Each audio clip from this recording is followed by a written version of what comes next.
Hello, in this video I want to show you how to fix the problem when your messenger doesn't work on your PC or smartphone.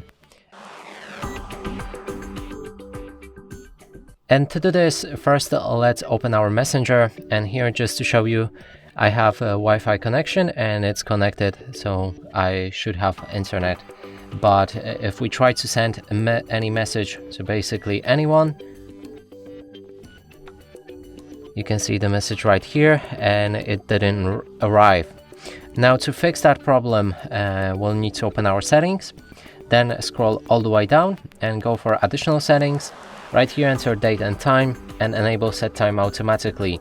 If you want to fix it on your PC, you can do the same thing. Just go to the time settings on your Windows and activate automatic date and time settings as well. Now if we go back to our messenger, as you can see the messages have arrived and we can try sending another one. It works fine.